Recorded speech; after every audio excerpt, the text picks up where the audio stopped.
ইরানের বিক্ষোভ এখন কিছুটা শান্ত হয়ে এলেও থেমে নেই এর উত্তাপ। ইন্টারনেট সংযোগ এখনও সীমিত থাকলেও হতাহতের সংখ্যা প্রকাশ পাচ্ছে বিশ্ব মিডিয়ায়।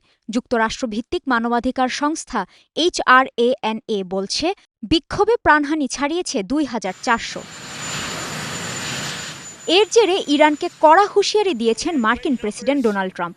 মিশিগানে মঙ্গলবার দেয়া এক ভাষণে তিনি বলেন, ইরান যদি বিক্ষোভকারীদের হত্যা বন্ধ না করে তবে দেশটির বিরুদ্ধে কঠোর ব্যবস্থা নেওয়া হবে।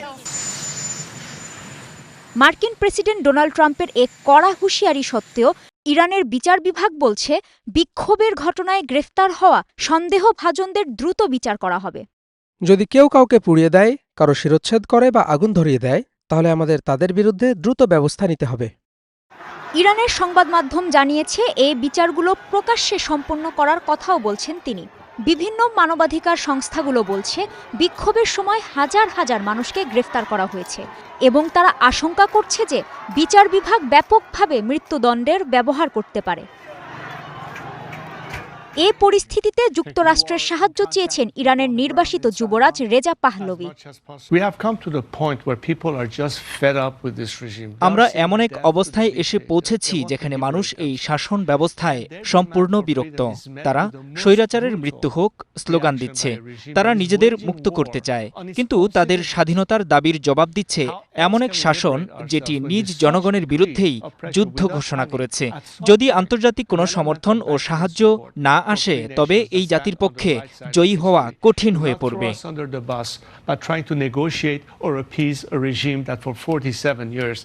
ইরানের অভ্যন্তরীণ বিষয়ে যে কোনো ধরনের বাহ্যিক বা বিদেশি হস্তক্ষেপের নিন্দা জানিয়েছে চীন। দেশটির পররাষ্ট্র মন্ত্রণালয়ের মুখপাত্র এক বিবৃতিতে জানিয়েছেন, ইরানের অভ্যন্তরীণ বিষয়ে বাইরের কোনো ধরনের হস্তক্ষেপের বিরোধিতা করে চীন। ইরানের পরিস্থিতি সম্পর্কে আমরা বহুবার আমাদের অবস্থান প্রকাশ করেছি। আমরা আশা করি এবং সমর্থন করি যে ইরানি সরকার ও জনগণ বর্তমান সমস্যাগুলো অতিক্রম করতে সক্ষম হবে এবং জাতীয় স্থিতিশীলতা বজায় রাখবে। একই সঙ্গে আমরা কোনো দেশের অভ্যন্তরীণ বিষয়ে বাহ্যিক শক্তির হস্তক্ষেপের বিরোধিতা করি এবং আন্তর্জাতিক সম্পর্কের ক্ষেত্রে শক্তি প্রয়োগ বা হুমকিকে অনুমোদন করি না। ট্রাম্পের এই হুমকির জবাবে ইরানের পররাষ্ট্রমন্ত্রী আব্বাস আরাকচি বলেছেন, যে কোনো বহিঃশত্রুর হামলা মোকাবেলা করতে প্রস্তুত ইরান। কাজী শাহরিন, স্টার নিউজ।